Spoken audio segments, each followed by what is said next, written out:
Okay, great. Okay, welcome everyone. Thank you very much for Paul for organising this as part of the Blue Oak Rendezvous. Very privileged to kick this off. Some of you will know me, some of you you won't.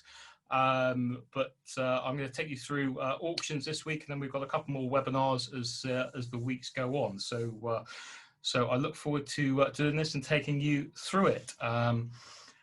A very quick introduction to myself, if it's going to work.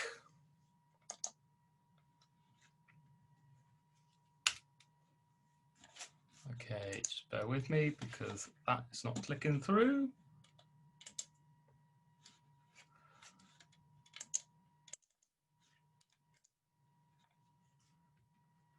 There we go. Okay, so as some of you know, I was in the army, captain in the Royal Signals, and left in 2013.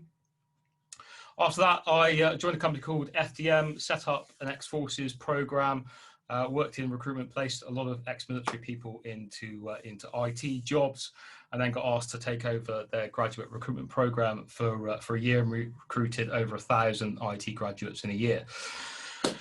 Then I went on to project management, delivered business change projects across recruitment, IT, and healthcare. I also managed multi-million-pound new builds and refurbishment of private hospitals whilst at the Priory. So whilst a lot of you might know that as a place where people go for rehab, they've actually got about 500 odd sites across the UK. So pretty big company, and I managed a number of those construction projects, which was good fun. And then whilst I was doing that, I also had, I was building up my property portfolio business, and we've built up £3 million property portfolio in our own names and in our company names. So that's with myself and my partner, Gemma. And now we mentor and support our own clients to build their own property portfolios.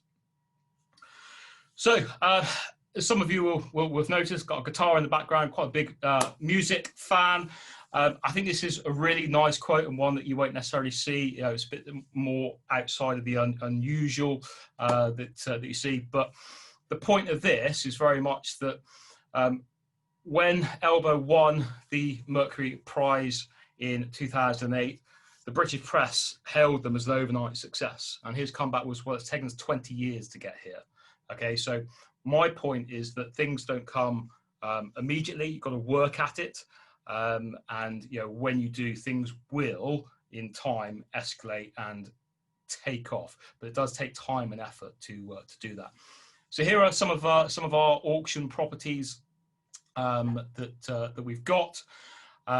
Interestingly, whenever I ask someone who thinks that the highest what the highest value or the lowest value property is, the lowest one is often given as the one on the top right-hand side there, but actually that's the highest value property in terms of the ones we bought at auction. So never judge a book by its cover.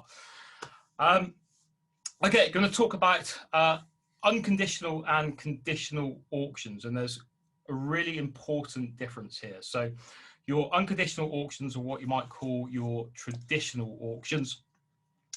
They were held in person pre-COVID. Now you will do that online, but you don't get confused with an online auction.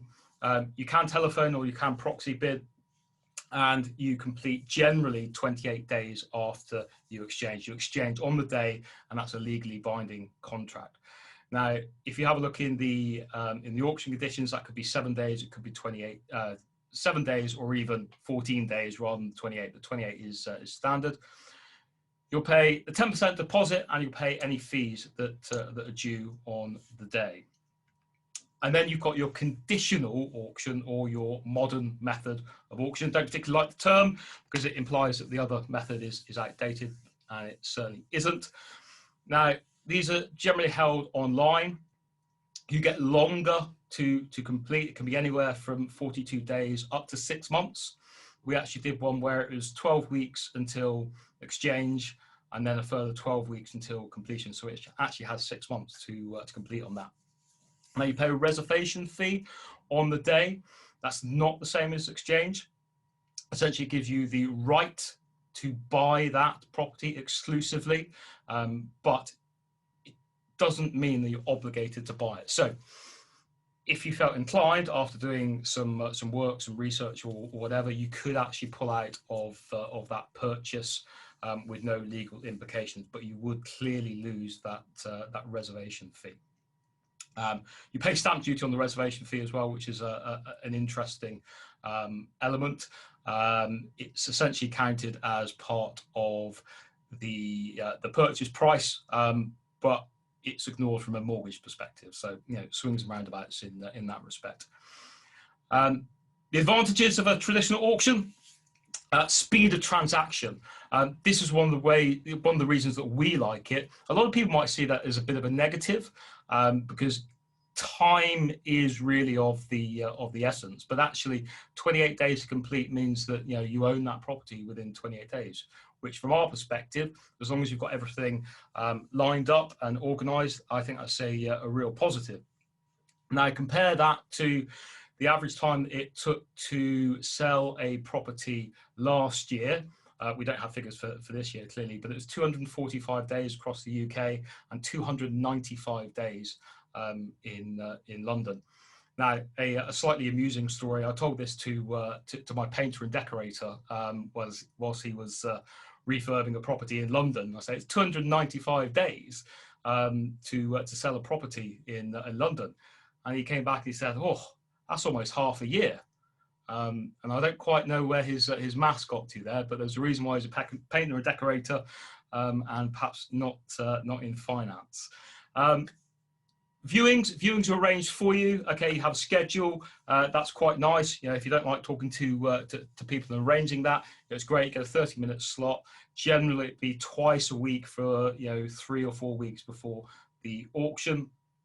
And potentially you have decreased competition. I say potentially because, as a lot of you will know, you know, some of the auctions at the moment have been running quite hot, but it potentially just means that you're looking in the wrong places and the wrong auctions. So price, again, you know, there's got to be a reason why you look at the auctions, and one of the reasons for that is price. Clearly, transparency.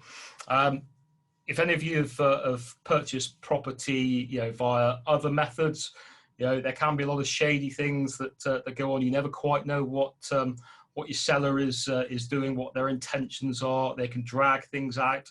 You have a great deal of transparency via auctions. So yeah, that in my mind is very much an advantage. And you have a level of certainty, and this is certainty for both the seller and the buyer. So we know traditionally that a third of all properties fall through after they go under sale. Now, I suspect that that's risen, you know, quite significantly given COVID. I wouldn't be surprised if it's anywhere near about 50%. But when you purchase via the traditional method of auction, you have that level of certainty on the day that you are going to be able to proceed with that purchase. You know, bar issues which are, you know, going to be of your making rather than the sellers. So the disadvantages: you've got 28 calendar days to complete. For some, that is going to be a disadvantage. You're going to be very unlikely to arrange a standard buy-to-let mortgage for those of you who are investing, or if you're looking at that as a residential purchase. Again, you know, you can be very limited in terms of your financing options. Surveys. The reality is, I mean, there are two reasons why, you know, you really don't want to be getting surveys. A, the cost of it, and you have no certainty in terms of buying it.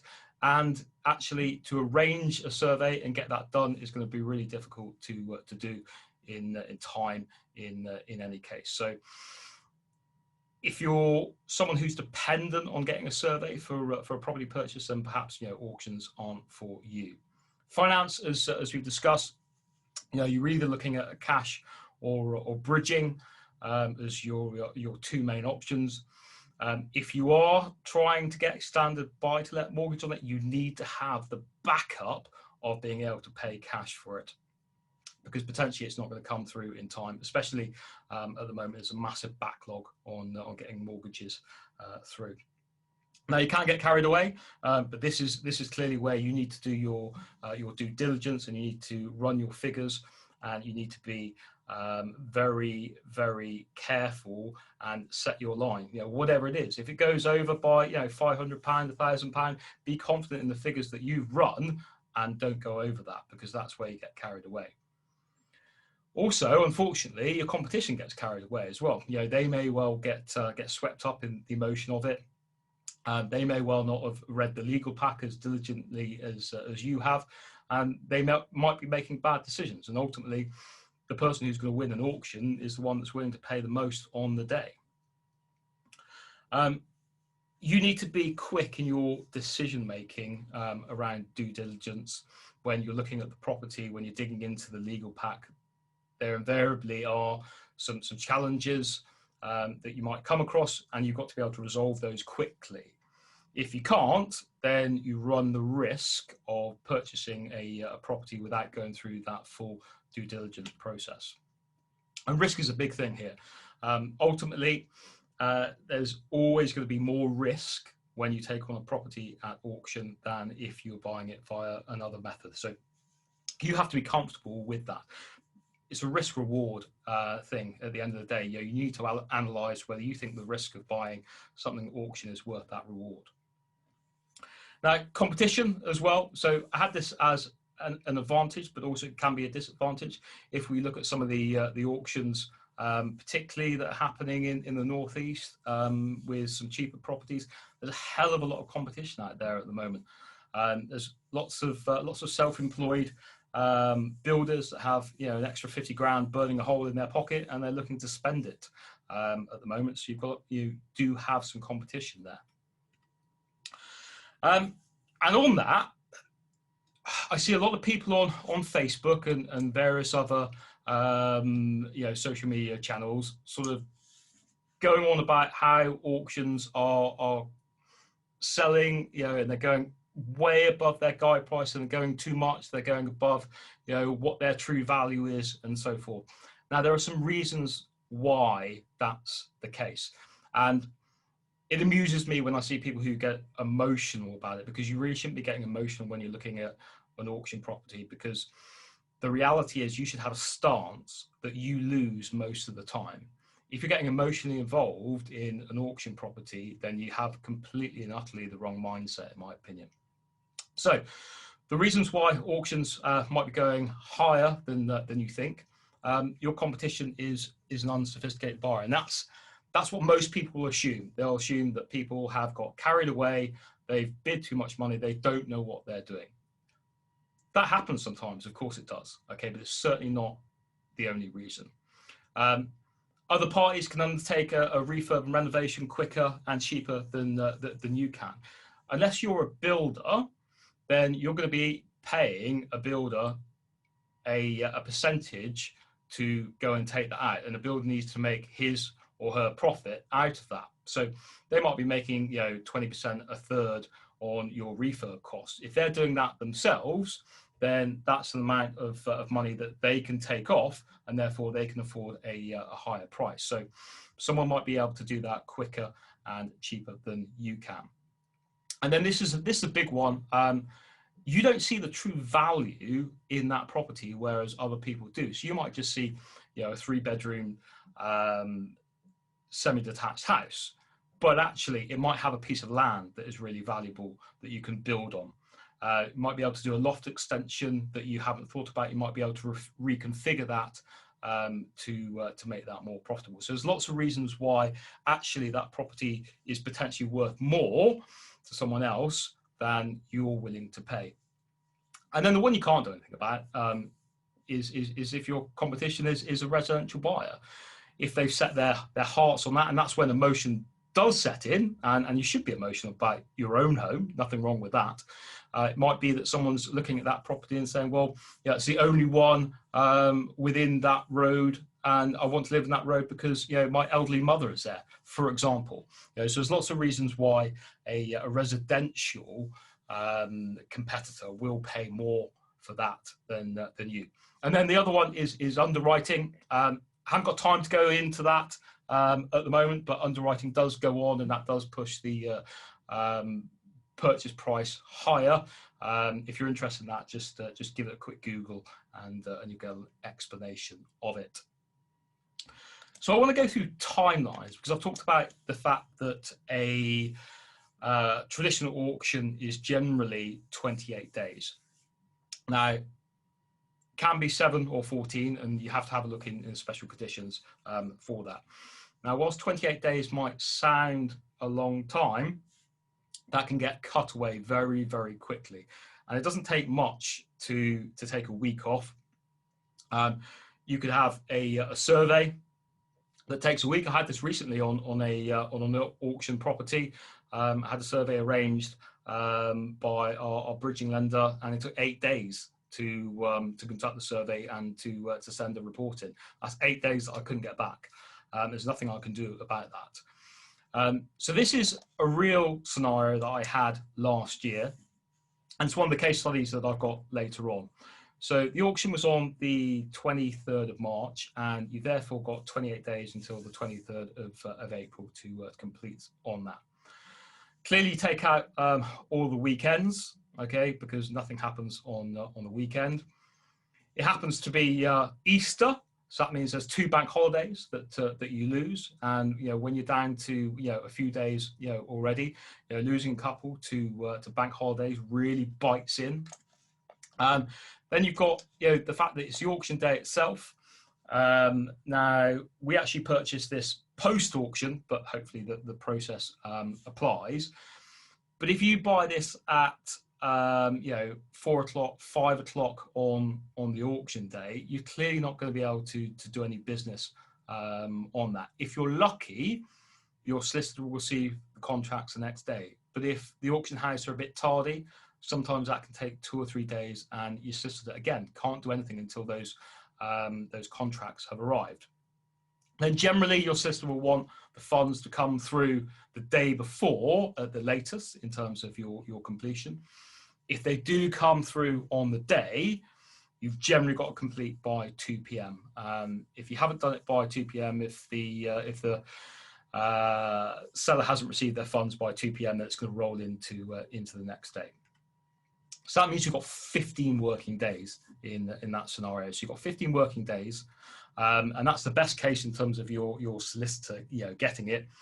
In that time, you've got all your conveyancing to do. The legal package is already done, but clearly, if there are any inquiries that your solicitor brings up, they have to liaise with the other side. You have to get your financing in order as well. And at the moment, getting through any sort of mortgage offer within 15 working days, I would suggest is nigh on impossible. So it's really, really tight, and that's why you have to do a great deal of preparation beforehand. So this is one that our most recent one that we purchased, and we purchased this post-auction. And I think this is it's a really powerful strategy if you can get this right. So the guide price was £145,000 for this property. And I'll show you a video of it shortly. Now we actually got this for 128 because we negotiated that price post auction. Now the reason I thought this was going to go unsold, it was in a national auction. I think it was Auction House London. I can't remember. But it was either that, Savills, or Allsops.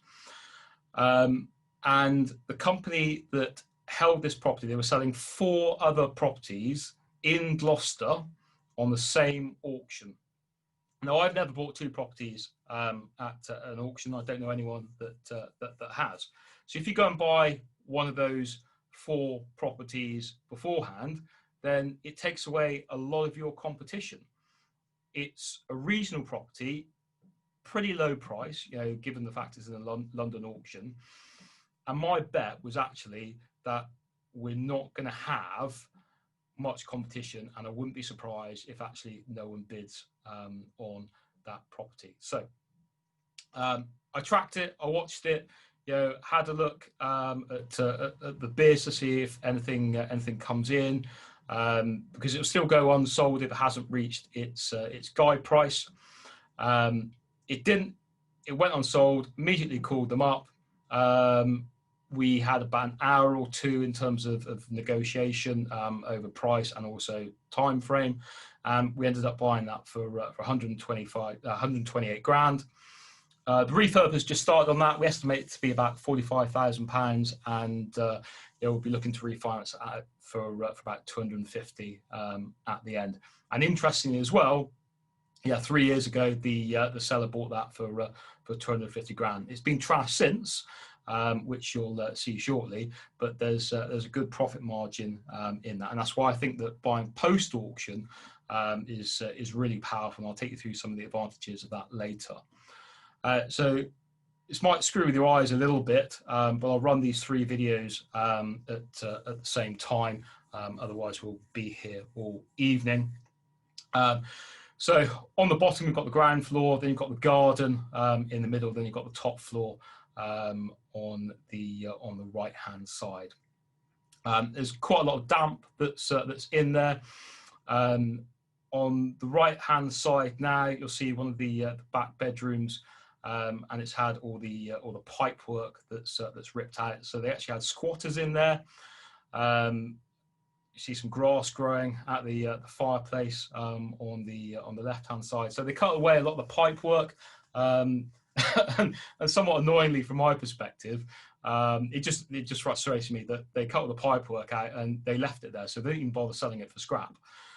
But it's one of the reasons why people weren't particularly interested in it. The bathroom on the left-hand side there is probably about the only thing that's good on the ground floor. You can see all the damp that's there in the kitchen. Everything needs to be removed, with exception potentially of the fire doors. We might be able to save those, but otherwise it's a complete rip out and refurb job. So it's going to be a nice property when we finish with it, but it is a bit of a task. So I go into this one fully with my eyes open. There is potential later on. You just saw the staircase for a loft extension, but we're not going to be doing that at the moment in the initial first phase. So that's the one that we did recently. So I'll take you through the process of buying at a traditional auction. So these are all the steps that you're going to need to go through. First of all, it's finding the property. Now you can do that by subscribing to individual auction houses. You'll see some of the properties on Rightmove and Zoopla. They don't advertise everything on Rightmove and Zoopla. What I would urge you to do is to keep an eye on your local areas. Each of you will have areas that you're interested in, and keep an eye on those, and the auction houses that cover those, and then also the London auctions. If your area is somewhere in Devon, as an example, if a property comes up in a London auction, then you're unlikely to have a great deal of competition for that. So keep an eye on those, and it can be a good place to find properties. Do your due diligence and run your figures. You can do a great deal on your desktop before you actually go out and view properties, but it's crucial that you go and do it. We have actually bought 2 properties without viewing them. Both of them turned out well. I've got a case study of one of those, but it's because A, I was comfortable with the risk on one of them, and B, I knew the area very, very well on the other one. Ensure you've got funds for deposits and fees. If you don't have that money that's available, then actually you should be looking at something else. Read the legal pack. I'm going to take you through the process of the legal pack this evening. It's absolutely crucial that you do that. Now, some properties will have a legal pack that's really straightforward, that if you have a decent level of common sense, you can get through that. What I'm going to show you later on, I've no idea half of what's going on. And if I was looking at that, I'd absolutely get my solicitor to have a look at it, beforehand. Charge you anywhere between about 150 and £200 to have a look at it. But it does potentially save you thousands of pounds, and save you from making a mistake. A couple of things I've run past my solicitor. It cost me a few quid, but it means I haven't proceeded with that because actually it's been too difficult. You need to liaise with your broker and your solicitor beforehand, not when you bought it. Okay, it's really, really important. Run your figures and set your limits before you go on the day. Go to the auction. I wrote this a while ago before COVID, clearly. You can't go at the moment, but you need to be prepared because you have to register. You have to register at least 24 hours now beforehand. And even before COVID, there were some auctions where you got to register before you go in and you couldn't turn up on the day. I think that that's going to become something that's going to be a little bit more standard as we go through. So bid, win, hopefully, exchange contracts, pay your deposit and your fees, and then you start the process. You need to insure the property, on that day. It's absolutely crucial. If you don't know, it's your responsibility between exchange and completion to insure the property. So it's really crucial. A lot of people do forget about that in the the passion of going and winning the auction. Then you start your conveyancing. Hopefully that's successful, and you go and complete. Sounds pretty simple. And if you have all of your ducks in a row beforehand, it is quite simple. There's always a few curveballs that get thrown in, as with any property buying process. But as long as you do your homework beforehand, then you're going to have a good time on that. So preparation, and you see this all the time. If you go to auctions, they have a table at the back of the room where people go and pay for their deposits, and there's always people who are in a kerfuffle because they don't have their ID, they can't get the money out of their bank account and all that kind of stuff. Okay, so you need your ID, driving license, utility bill. Have that in your bag ready to go, and also have your cleared funds. You'll need to call your bank and say you're going to be making a bigger purchase. It's one of the reasons I changed one of my banks, because they couldn't seem to get this right. But you call them up and say, look, I might be making a purchase today, and actually it's going to be £10,000 or whatever it will be. A lot of banks put a limit on what you can spend, and you don't want to be that person who's at the desk and trying to pay on your debit card and get refused. Talk to your broker. How are you going to finance it? What sort of products are available? What are the sort of costs? Don't just rely on what you've done before, or don't just rely upon how you've bought a property via a different method. The key here is speed and certainty, and that might mean that you're paying a little bit more in terms of your product. Okay, but speak to a good broker to discuss that.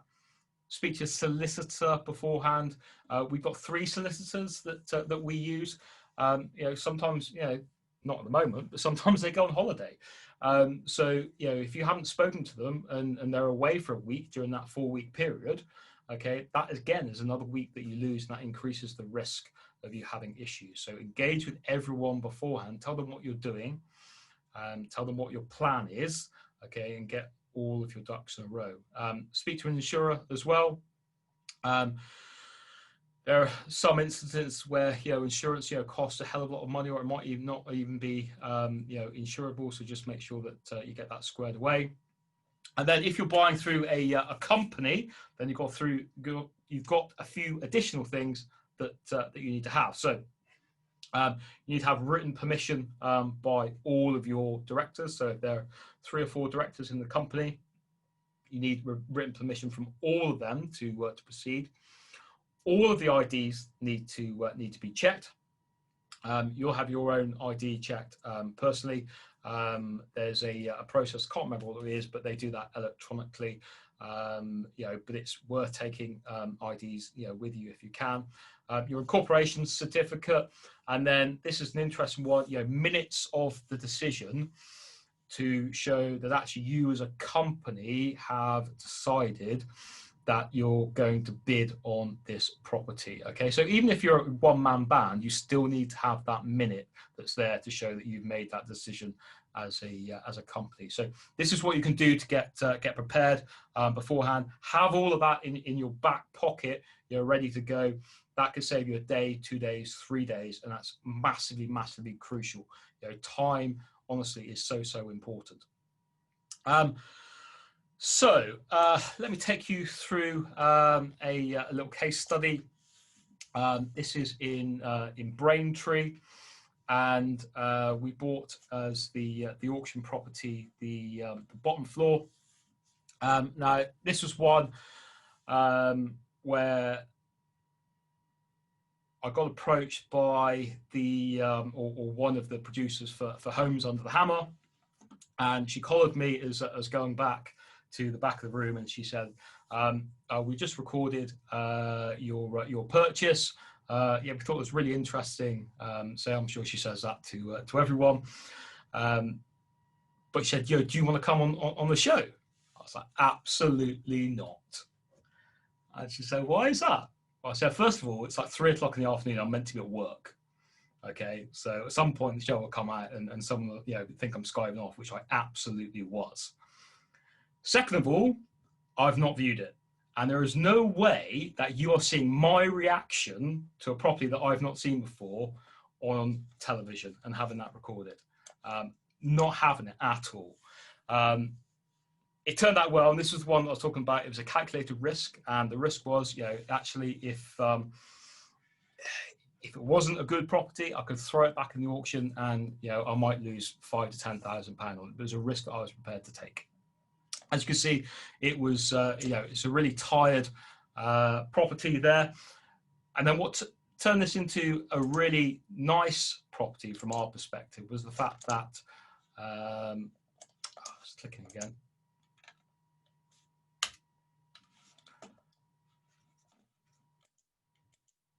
I'm just trying to get it to click through. I don't know why it's not doing that. Okay, here we go. And that's what we had afterwards. We put new kitchen in that. Nothing spectacular with it at all, but a nice little refurb. And this is actually the upstairs. Whilst we were doing the refurb for the one downstairs, which is the one we bought at auction, we got chatting to the guy. He tried to sell the property a couple of times. It's fallen through, and he told us he wanted 100 grand cash for it. He wants to go back to Ireland, and we ended up buying that property off of him as well. So here are some figures.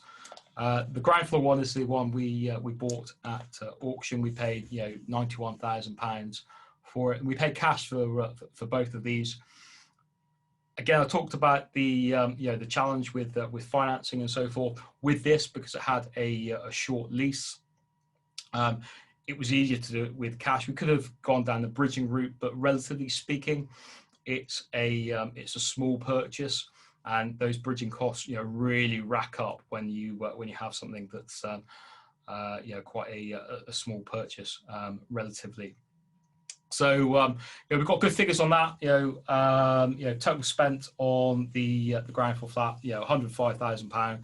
We had that revalued at 120, and then we've just had it remortgaged again, and that's been revalued at 143 grand. So we're able to take more money out of that. And then the top flat was even better. It was the classic MIMO, money in, money out. So total £120,000, and we got that remortgaged for 160. Which meant that the mortgage company gave us back 120 grand. Now, with both of these, we had lease extensions. That went nice and easily. But again, you have to be prepared with flats to ride out for 2 years. You don't have any automatic right to a lease extension until you've owned that property for 2 years. So you can sometimes get auction properties that have a Section 42 already issued to the freeholder, and you can have the benefit of that. but yeah, that has to be implicit within the legal pack, and you have to check that with your solicitor, because if you're using that you know, intelligence for a reason why you're purchasing it, you have to make sure that is absolutely cast iron. Otherwise, you know, you're potentially going to be holding that for 2 years until you can start that Section 42 process. Okay, so the legal pack. I'm going to hopefully just switch through my screens a little bit and take you through a couple of things. So if you just bear with me.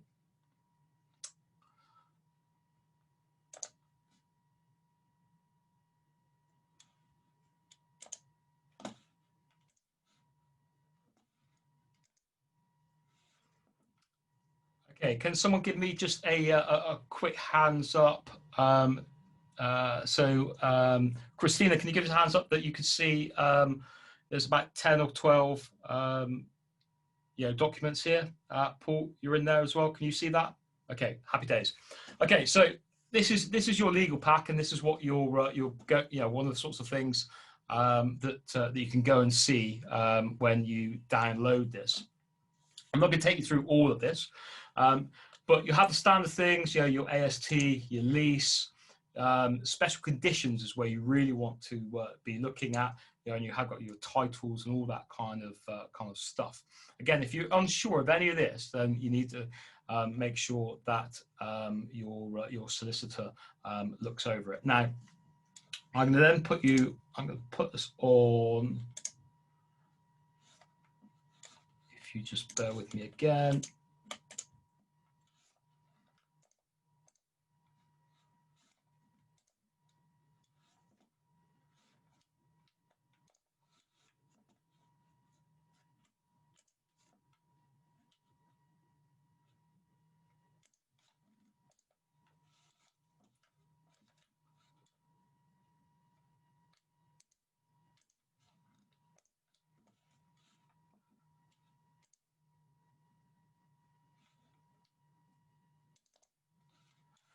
Okay, so this is an auction that's running tomorrow. I have no particular interest in this this auction at all, but as we were doing this, I thought I'll have a bit of a look through.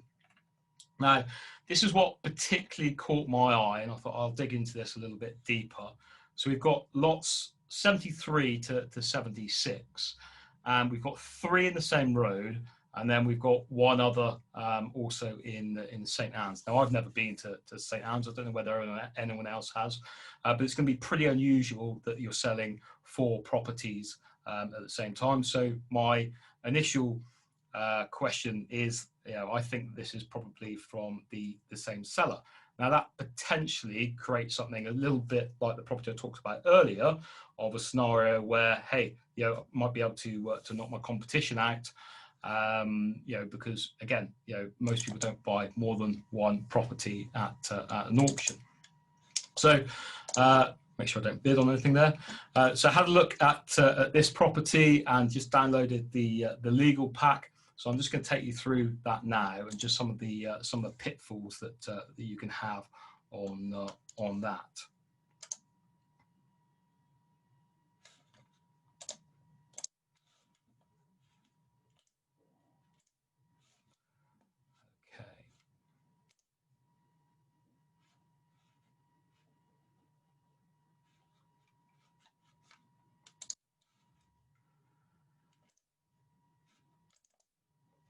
Right, okay, so we're back to the legal pack. So I'm going to take you through some of the special conditions that I've highlighted. Okay, so you've got a lot of stuff that's redacted, which is you know, it's standard.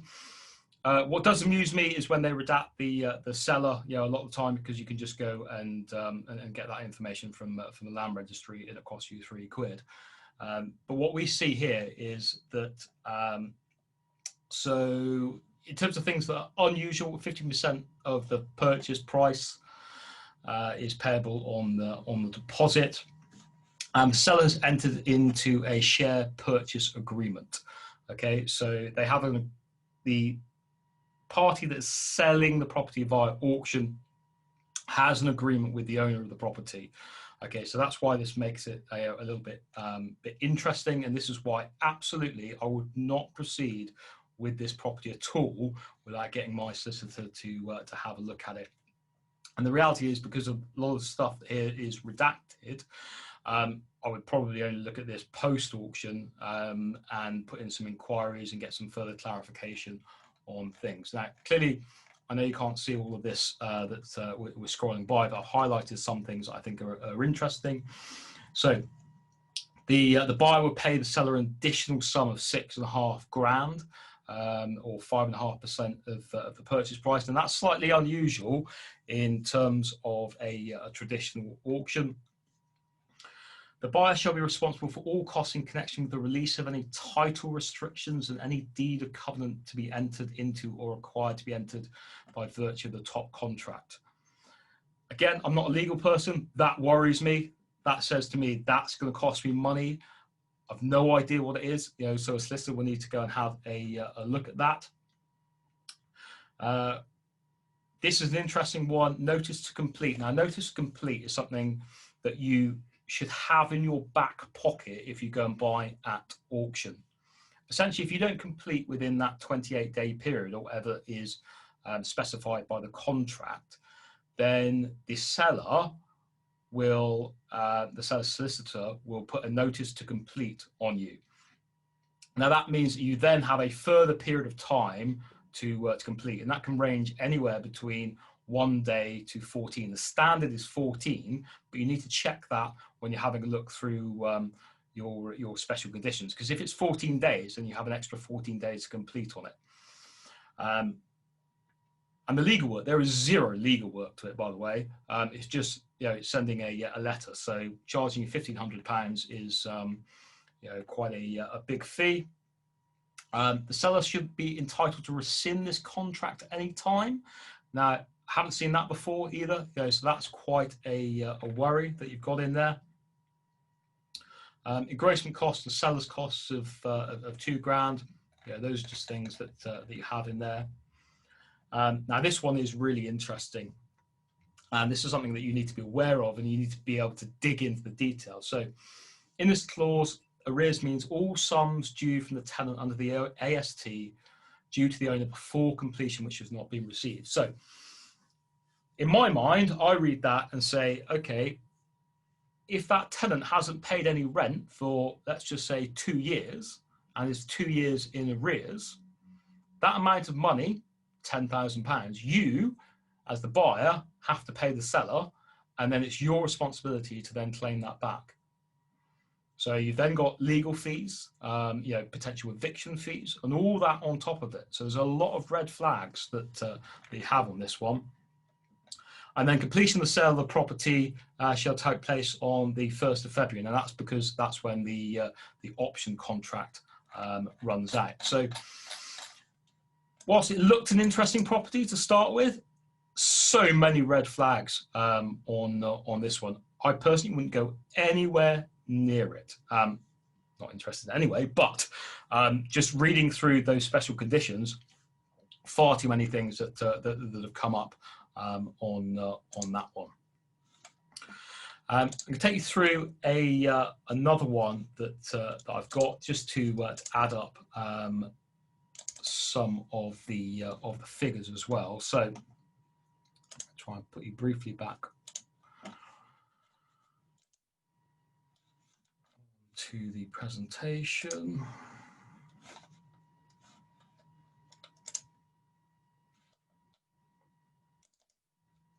Okay, so this was one that came up when I was doing a similar presentation about 6 months ago. Again, I've got no interest in this property, but what I found interesting about it was what looks potentially to be a little bit of a bargain really can escalate in terms of the costs. Now, this was withdrawn prior. So I don't know what whether it's sold or not. I have not followed up with it. But these properties go for around about £20,000 to £25,000. But when you have a look at the special conditions, this is when you can see where some of these fees really start to rack up. So let me bring this up again. Apologies for swapping over a lot of time. So as we see, this is T Street in Peterlee. So a few unusual things in here. The contract rate is down as 12%. Usually that's around about 4% above the base rate. You're also required to pay £8,000 deposit on the day rather than the usual 10%. It's not going to be a particularly big deal on a property that's only £20,000-25,000, but you just need to be aware of it. The seller will provide the buyer with a copy of the tenancy, but essentially sellers shall not be required to supply original tenancy agreements or anything like that. So if it is tenanted, you've got no idea who's in there or what they're doing, whether they've been paying a rent, whether they're in arrears. So you need to be careful about that. You don't necessarily have keys. It's not going to cost you a great deal, but it's going to cost you potentially £100. And then you've got the agreed completion date will be 14 days. Now, they do this with a lot of cheap properties, but you need to be aware of that. Again, the standard is 28 days. A lot of people will assume that every property is 28 days, but unless you really dig into this, then you could have a bit of a nasty surprise. We talked about the obligation to insure the property. Just highlighted that should be in every special condition. That's a standard thing that you will have. And then we start to get into some of the costs. Now, when you buy at auction, you'll pay the auction house £1,000 plus VAT in any case. That's standard. That's your buying cost. But then you have everything else that might be in the special conditions. So we'll just go through some of these. So we've got seller's conveyancing costs, very specifically, £1,101. Then you've got an entry fee of £500 plus VAT. Then you've got exchange of contracts, £150 plus VAT. Seller's costs, £2,500 plus VAT. So it's starting to rack up here. We talked about notice to complete. Standard is 14 days. If they issue a notice to complete on this one, it's 5 days. So again, you've got to be really aware of that. And you've got a transfer at £75 plus VAT. And if you go into that notice to complete, it's £250 plus VAT, which that's a reasonable cost. But when we add all of this up, if we can go back to the slide.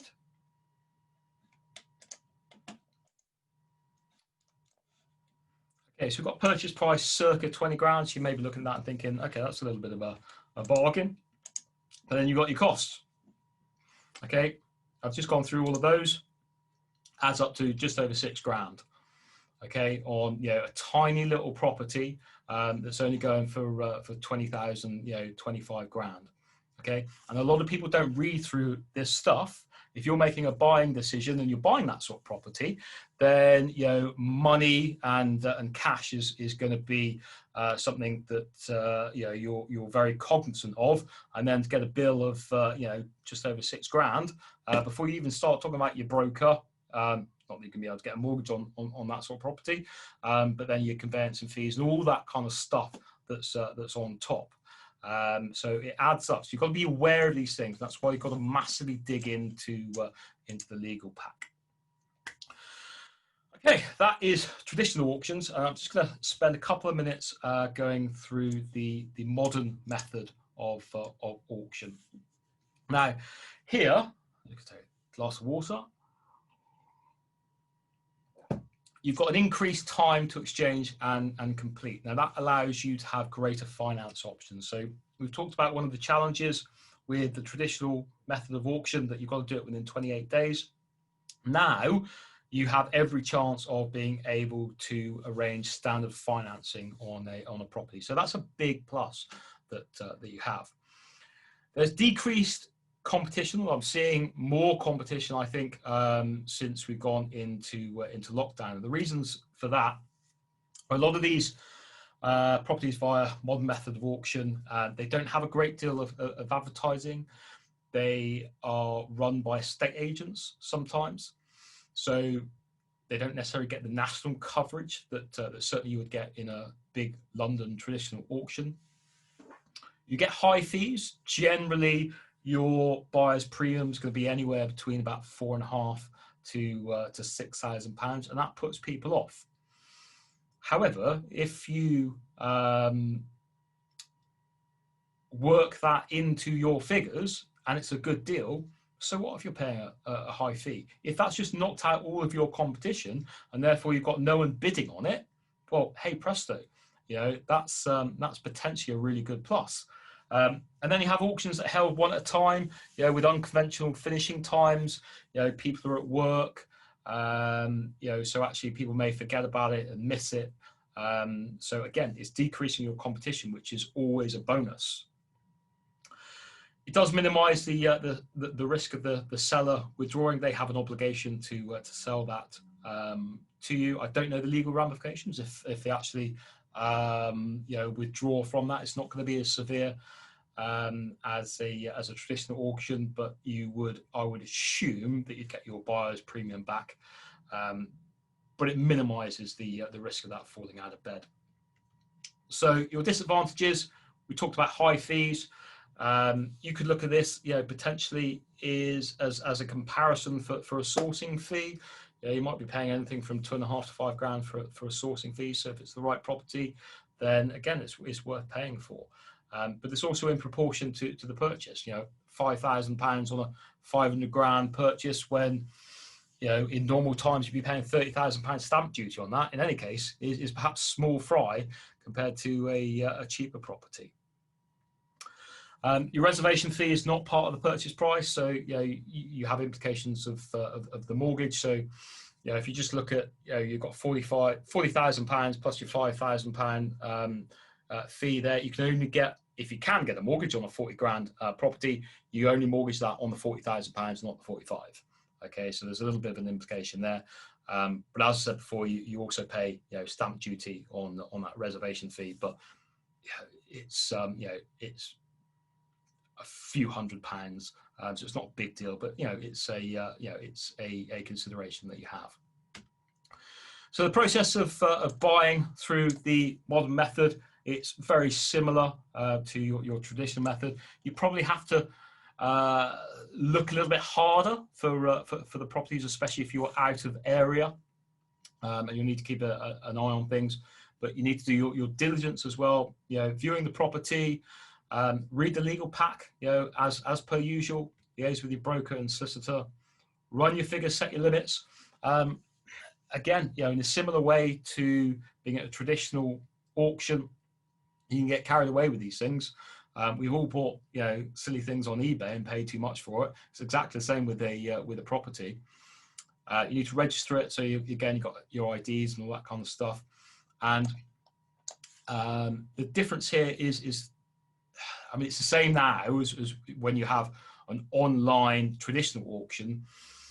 You have to pay your deposit or your reservation fee up front. So you can't win the auction and then pay, because a lot of people are then going to back out. So you put the deposit or the reservation fee up front, and then if you don't win, you get that refunded.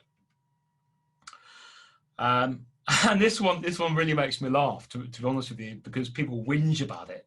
Again, they think it's a little bit like eBay, that you can just come along in the last 60 seconds and put a bid in, and you don't give anyone else an opportunity to win. It's a property. It doesn't work like that. You know, the seller wants to get the best price. You know, just because you rock up with 3 seconds to go, you know, it doesn't mean that you're going to be the last bid. It gets extended. So don't complain about it. That's life. I see a lot of people whinge about it. It's utterly ridiculous, in my opinion. Then you pay your reservation fee. You get a memorandum of sale, you know, as you would when you agree a sale in the usual manner, and then you'll proceed. So you've paid your reservation fee or your buyer's premium. You're not obliged to complete on that, but you are given the exclusive right to do so. And then your contracts are issued and the clock starts ticking for you to get everything else in order. So a couple of other property strategies that we have. Buying pre-auction. And the key question that you have to ask, I think, if you're putting in an offer pre-auction, why would a seller accept your offer without going to auction? Okay, that's the question that you need to be asking yourself. And the answer is really simple. It's certainty. Okay, if you're giving them an option, an offer pre-auction, you're providing them with certainty. They know what that price is. If they then take that to auction, there's a risk that they won't get that price. But of course, there's the benefit they may well get a higher price. So your seller needs to weigh up that certainty and that risk and reward. I guess a lot of people, putting in lowball offers, pre-auction, it might get somewhere, I don't know, but you really need to know your market. You need to know your seller and speak to the auction house about it. But ultimately, if you don't make that offer attractive to the seller, then they're not going to accept it. You need to judge the market. In this market, you're less likely to get an offer accepted pre-auction because most things are selling, and most things are selling for above their guide price. So again, from the seller's perspective, why would you accept that unless it's a really, really good offer? If you do get something accepted, it's still on auction terms, which is crucial. Okay, so it's still going to be your 28 days, your 14 days, whatever it is. You're still going to have all of your fees that are going to be in the special conditions. Your ability to negotiate is very small. However, your offer, is that monetary value, conditions, and your story.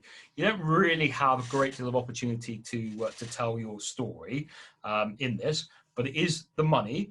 And what you can do, as an example, if you were looking to purchase something pre-auction, rather than the 28 days, you offer to complete in 14. If a seller is really desperate to sell, then actually, if you're making it more attractive to them, it's not just about the money, it's about that entire equation that you need to make attractive to them.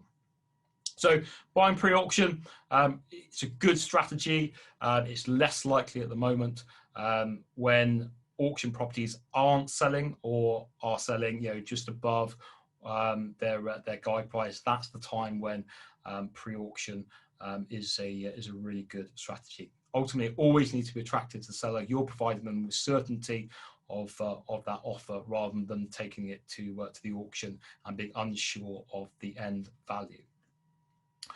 And then buying post-auction, this is I love this strategy. We bought 3 that are post-auction, and the last 2 we bought in Gloucester have both been post-auction, one of which I talked about earlier.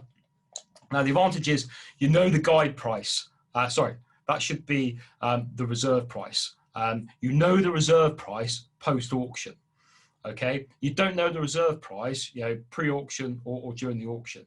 Okay, if it sells, they'll say it's available at X price, and that'll be the reserve price. You also know who's interested as long as you're actually watching the auction. You'll see who's been potentially bidding. You can see the number of bidders, especially prevalent if it's in a traditional auction and you're in the room. So you have a lot more information to make a decision on. And you can negotiate your terms. Now, this is crucial, I think. It's not just about the price, but you can negotiate the time frame. So when I gave you that time frame earlier, over the Easter holiday when we had 15 working days, the offer that I put in for that property, and we'll go through, I think, the case study shortly, was £220,000, which was our offer price, but it was on the stipulation that we had an 8-week completion time.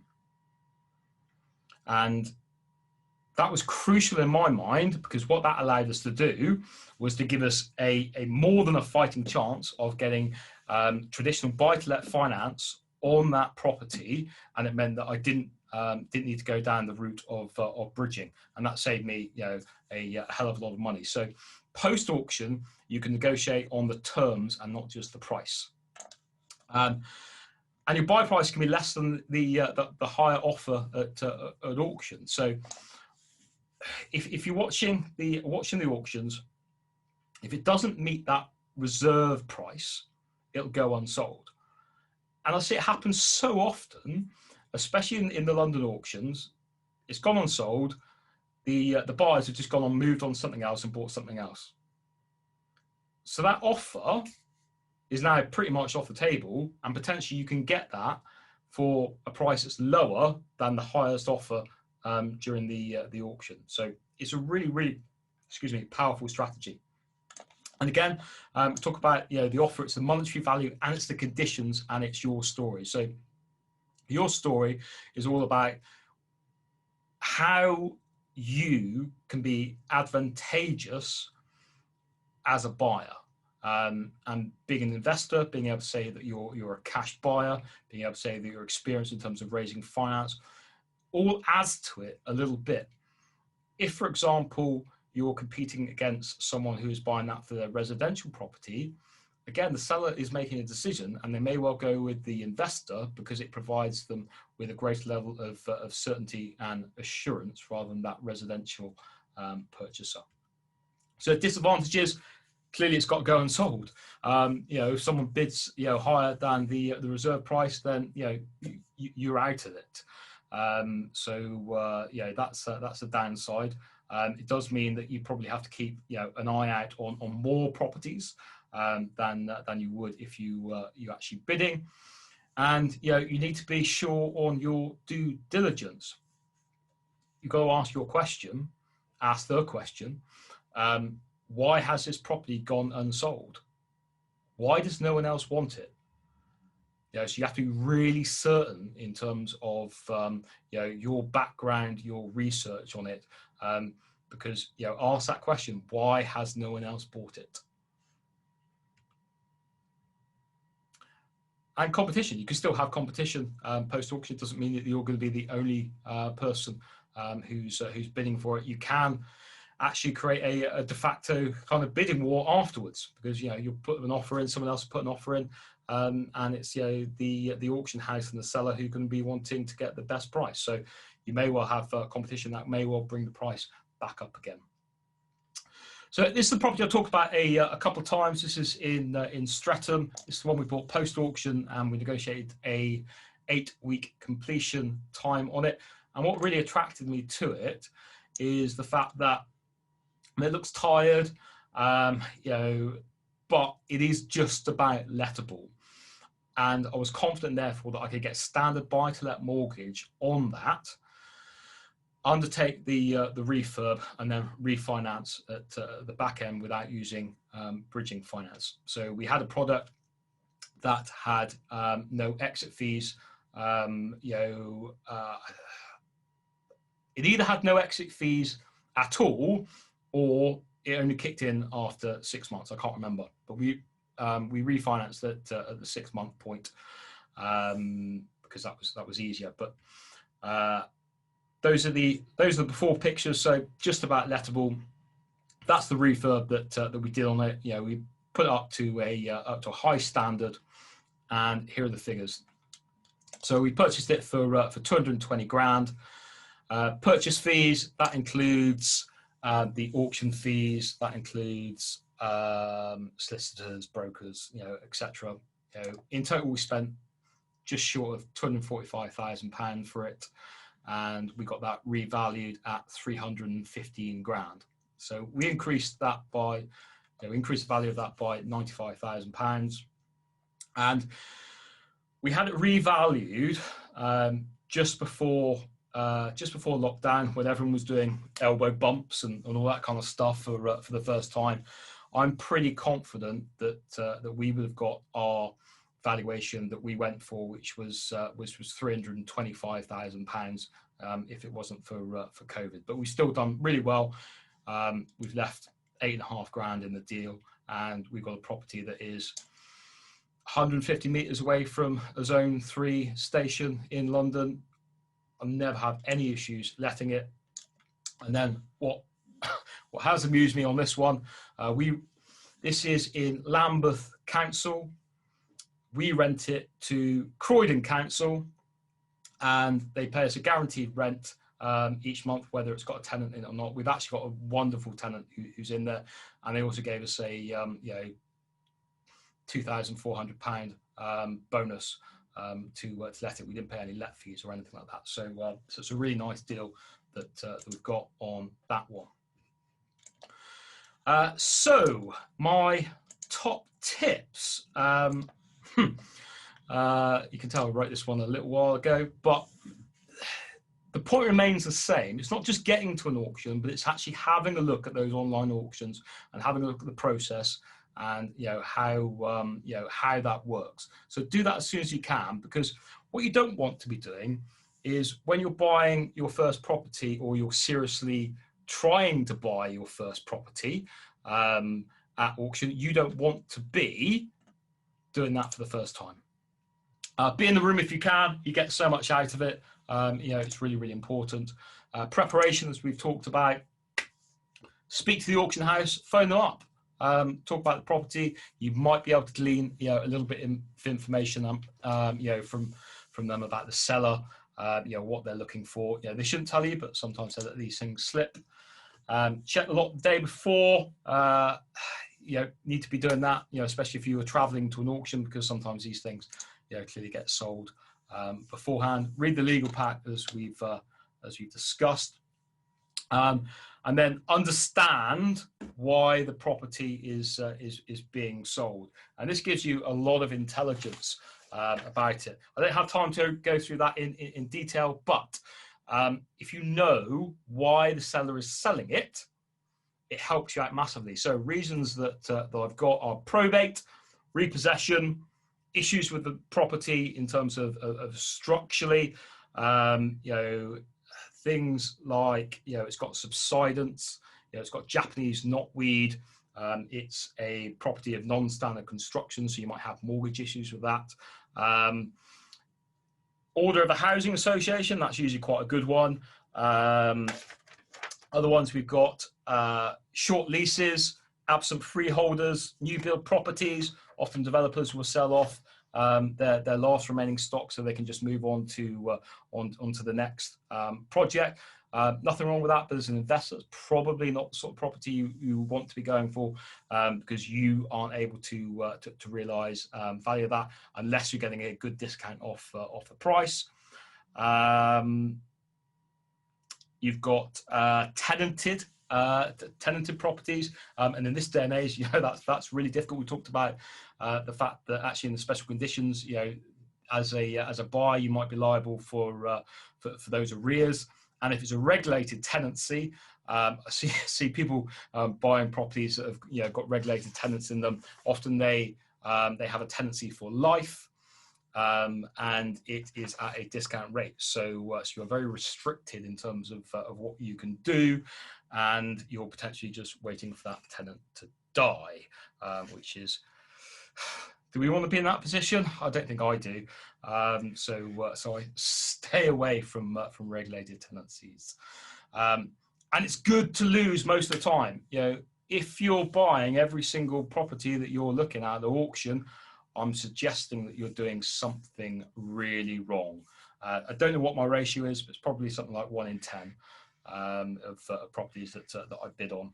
I do my due diligence, I do my figures, and if it goes over that, then fair play to anyone that wins that. They've seen value in it potentially that I haven't.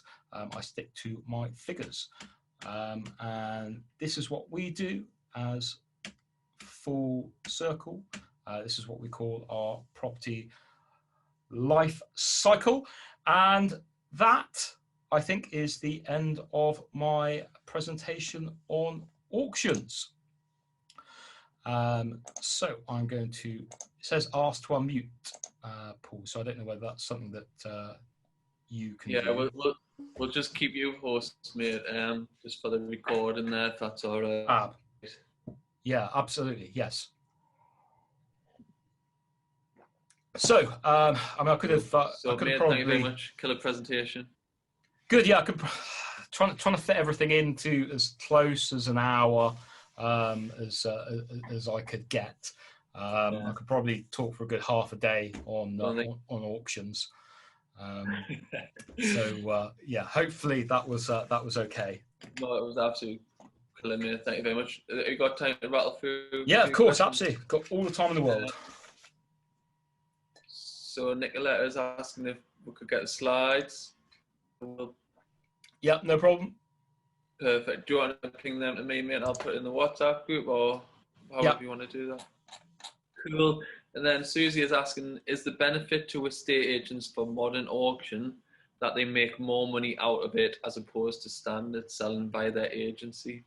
Yeah, without a shadow of a doubt. If you look at a 50 grand property, for example, if you're selling that and you're earning 2% commission, what's that, £1,000? Yeah, you sell it via the modern method of auction. Yeah, you might be charging a buyer's premium of £5,000-6,000. So a cynic would say that it's a bit of a marketing ploy. But what you can also argue is the fact that it does mean that the property generally will get sold quicker. So from a buyer's perspective, from a seller's perspective, if they need to sell it quickly, then selling via the modern method of auction is one way of doing that. I don't think it's necessarily the best way of doing it. I'll be far more inclined to put that in a traditional auction, but absolutely, a estate agent will get far more money out of it than selling it normally. Perfect, thank you, mate.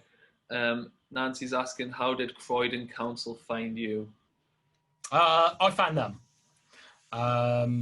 It was actually on the back of a bus. I was just driving along and I saw their advert on the back of a bus, and called them up and spoke to them. It doesn't work in all areas, and it's only because that particular postcode is classed as is something like inner outer London. And it's all about the LHA rates. If that was classed as outer London, I think the rent that I could have got on it was about £900 rather than the £1,240. So yeah, that worked for me. The market rent was £1,250, so it's very slightly below that.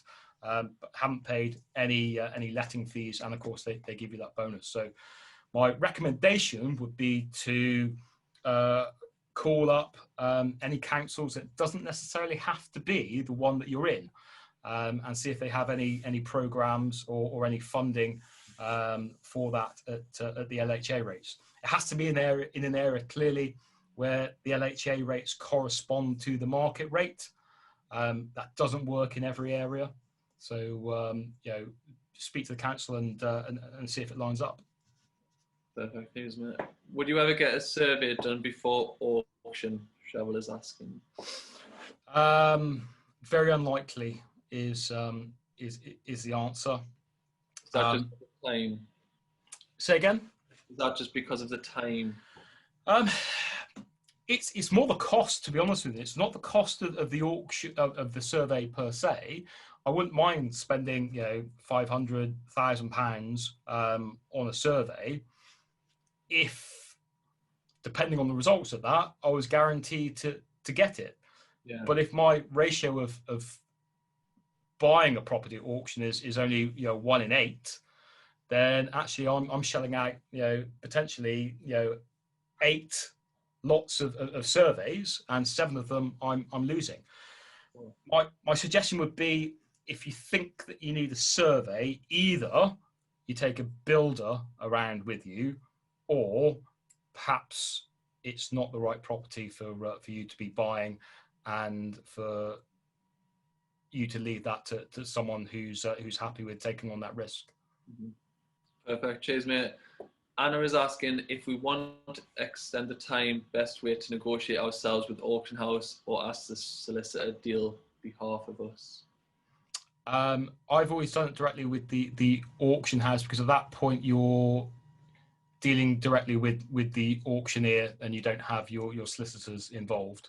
It's only when you're issuing the contracts. You in theory could get a solicitor involved to do that for you, but I'll do it yourself. You'll be able to sell yourself and your story and your reasons why you need that time far better than a solicitor can. Perfect, mate. Cheers. Christina's asking, what is the contract rate you referred to? Didn't understand what you meant. In your example, you said it's normal to be 4%, and the example shows 12%. Okay, so that's just the interest rate that you pay if you go over your completion date. So if they issue a notice to complete, you'll be paying interest on that. So usually it's 4%, or round about 4% plus base rate, but you'd be paying 12% on the example that I gave you. Perfect. Sarah's asking, do post-auction conversation need to be had on the day of the auction for properties that have not sold? No, they don't. But clearly, the longer that you leave it, the more likely that is to be sold. And there is also a finite period of how long the auction house will negotiate with you. I don't know how long it is, but it seems to be about 2 weeks, I think.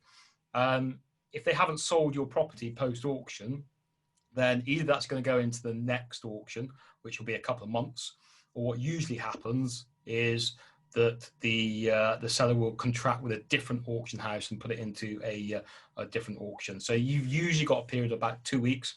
But if it's something that you're looking at, A, you should be following it on the day, so you've got as much information as you can, and B, I'd suggest following up with the auction house as soon as possible. Thanks, Stu. And Kirsty and Gary are asking, can they only issue a notice to complete at the end of the agreed time period, usually 28 days? Yeah, because essentially it's saying, look, you should have completed by now. Now we're issuing you with a legal document to saying you have to complete this within that time period. So most of the time you don't get issued with a notice to complete. We've had it once, which was on the last one, because we've had some challenges with that. It was a property that was owned by a company in Jersey, even though the property was in Gloucester, and we had to get the seller to confirm that they were legally allowed to sell it, and then we had to get an independent legal opinion from a conveyancer in Jersey to confirm that fact, and that took a couple of weeks. So we went into our notice to complete on that occasion, and we paid, I think it's maybe 500 quid for them to do that, and then we paid the interest on that additional 10 days. We should be paying that interest anyway, once you bought it. So the interest thing doesn't really matter. Perfect. Cheers, mate. Dan's asking, so how you mentioned that you wouldn't get a survey on the 8 properties you're interested in, only to buy one. How do you go about having your solicitors look over the legal pack for the 8, as I assume, maybe wrongly, that they would charge a similar price? Yeah, if it's straightforward, then I'm confident in my ability to proceed with that without getting my solicitor involved. But the example that we saw, that one in St Anne's, wouldn't go anywhere near that without having someone, a professional, to look at that. So that is unusual. That one, that level of redaction and just unusual stuff that's in there. Most of the time, I personally wouldn't get a solicitor involved, but that's because I've done this quite a few times. If you're unsure, 150 quid or 200 quid is really well spent, especially the first time, to get someone to have a look at it. Well, I believe that is everything for now. Thank you very much, Stuart. Fabulous. I believe we're coming on again next Monday, aren't we? Yes, yeah. So here for the next 4 weeks.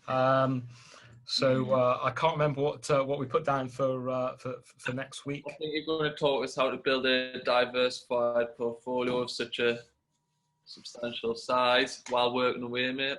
Whilst working. So, sorry, mate, I just got one quick one there for Melinda, if that's all right.